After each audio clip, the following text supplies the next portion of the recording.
రేవంత్ రెడ్డి గారి పర్యటన, అమెరికా పర్యటనని ఎందుకు వాళ్ళు అనుమతించలేదు కేంద్రం అనేటువంటి దానికి తాజాగా ఆయన ప్రెస్ మీట్ పెట్టి అక్కడి నుంచి మన ప్రెస్ మీట్ ద్వారా ఆయన చెప్పింది ఏంటంటే, కేంద్రానికి తెలంగాణ అంటే చిన్న చూపు, నా పర్యటనను అడ్డుకోవడం అంటే అది వివక్షే, తెలంగాణ సీఎంకి అనుమతి ఇవ్వరా, గుజరాత్ సీఎంకి ఏమో అనుమతి ఇచ్చారు అని. సో ఇలాగా ఫెడరల్ స్ఫూర్తికి విరుద్ధం అని ఆయన సుదీర్ఘంగా పెట్టి, అంటే ఒక విధంగా చెప్పాలంటే రేవంత్ రెడ్డి గారి మనోభావాలు తీవ్రంగా గాయపడ్డాయి. ఎందుకంటే ఇక్కడి నుంచి వెళ్ళక ముందే కనీసం అలాంటిది ఏదైనా వస్తే పర్వాలా, ఆల్రెడీ ఆయన యూకే వెళ్ళారు. యూకే వెళ్ళిన తర్వాత అక్కడి నుంచి ఆయన అమెరికా వెళ్లాల్సినటువంటి ఇది ఉంది. యూకే యుఎస్ఏ 10 రోజుల పర్యటన కోసం అని చెప్పని ఆయన ఆగస్టు 20న బయలుదేరి వెళ్ళారు. వెళ్ళిన తర్వాత ఇక్కడ ministry of external affairs UK పర్యటనకు అయితే అనుమతి ఇచ్చింది, కానీ యుఎస్ పర్యటనకు మాత్రం పొలిటికల్ క్లియరెన్స్ అనేటువంటిది ఇవ్వలేదు అని మనం ఇంతకు ముందు కూడా దీన్ని డిస్కస్ చేసాం. వాస్తవానికి ఏంటైనా ఆగస్టు 23న లండన్ నుంచి హైదరాబాద్కి తిరిగి రావాల్సినటువంటి పరిస్థితి వచ్చింది, బోస్టన్ వెళ్లకుండా.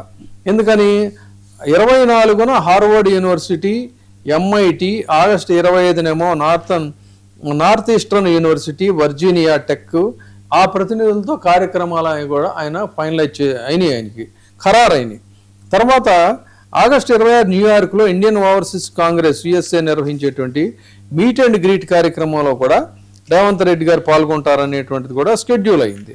అయితే ఒక్కసారిగా ఈ కార్యక్రమాలన్నీ కూడా పూర్తిగా భంగిలైనటువంటి పరిస్థితి. ఎందుకని అంటే మినిస్ట్రీ ఆఫ్ ఎక్స్టర్నల్ అఫైర్స్ అనేటువంటిది ఎందుకు ఇవ్వలేదు అనే దాని మీద మనం ఇంతకుముందు కూడా దీని గురించి మాట్లాడాం.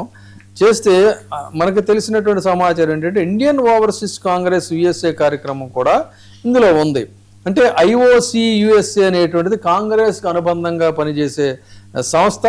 దాని ద్వారా ఆయన అక్కడ అమెరికాలో ఒక ప్రముఖులైనటువంటి పొలిటికల్ ఫిగర్స్ని కూడా కలవాలని చెప్పని ఆయన ఒక ప్రోగ్రామ్ ప్లాన్ చేసుకున్నారు.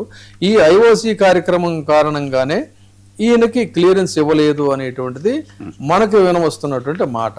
ఇది ఖచ్చితంగా ఆయన తీవ్రంగా బాగా అంటే వికసిత్ భారత్ పేరుతో కేంద్రం పనిచేస్తుంటే తెలంగాణ రైజింగ్ విజన్ తో మేము ముందుకెళ్తున్నాం, నా పర్యటన అడ్డుకున్నారు కానీ నా లక్ష్యాన్ని మీరు ఏమీ ఆపలేకపోయారు, ఆక్స్ఫర్డ్ యూనివర్సిటీతో ఒప్పందం చేసుకోబోతున్నాం అనేది ఫైనల్ గా. అదే అది కూడా ఆయన ప్రోగ్రామ్ లో ఉంది కదా, కాబట్టి ఆయన ఫిజికల్ గా వెళ్ళకపోయినా కూడా అలాంటివి చేసుకోవచ్చు. కానీ ఆయన అంటుంది ఏంటి అన్నట్లయితే బీజేపీ నేతలు విచక్షణ కోల్పోయారు, బీజేపీ కూడా సరిగ్గా స్పందించలేదు, ప్రచారం చేశారు. పెట్టుబడులే లక్ష్యంగా మేము విదేశాలకు వెళ్ళాం, విద్యా క్రీడల్లో విదేశీ పెట్టుబడులను ఆకర్షించాలని నిర్ణయించాం, అంతే తప్ప కాదు. గుజరాత్ సీఎం అమెరికా పర్యటనకైతే అనుమతిస్తారు, తెలంగాణ సీఎం పర్యటన మాత్రం తిరస్కరిస్తారు.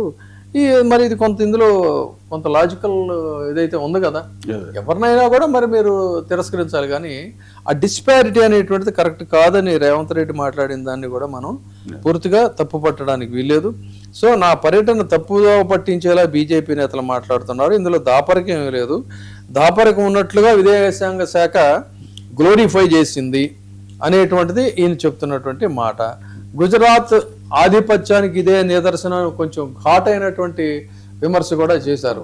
అంటే చెప్పాలంటే ఇప్పటి వరకు కొంత ఆయన కాంగ్రెస్ సీఎంగా ఉన్న లౌక్యంగా మాట్లాడుతున్నటువంటి పరిస్థితి. కానీ ఈ రోజున రేవంత్ గొంతు కాంగ్రెస్ గొంతుగా ప్రతిధ్వనించిందని చెప్పాలి. తెలంగాణ అభివృద్ధిని అడ్డుకోవడమే వీళ్ళ యొక్క లక్ష్యం అని చెప్పి కూడా ఆయన తీవ్రమైనటువంటి విమర్శ చేశారు. సో ఇది ఓవరాల్గా ఇది ఒక రేవంత్ రెడ్డి గారికే ఇది కాదు, గతంలో రాహుల్ గాంధీ పర్యటనని అడ్డుకున్న సందర్భం ఉంది. ఇంకా మనం చరిత్ర లోతుకి వెళ్ళినట్టయితే అసలు ఈ రోజున ప్రపంచ అధినేతగా జేజేలు స్వీకరిస్తున్నటువంటి నరేంద్ర మోడీ గారిని కూడా అమెరికాలో వాళ్ళు అడ్డుకున్నారు రాకుండా. సో ఇవన్నీ రాజకీయాల్లో ఒక గేమ్లో భాగంగానే భావించాలి. బట్ ఏదేమైనా ఒక తెలుగు నాట ఒక ముఖ్యమంత్రికి ఈ రకమైన ఇది జరగటం అనేది కొంచెం మనం కూడా అక్కడి నుంచే మాట్లాడితే చాలా సముచితంగానే వ్యవహరించారని కూడా చెప్పుకోవచ్చు. చూద్దాం.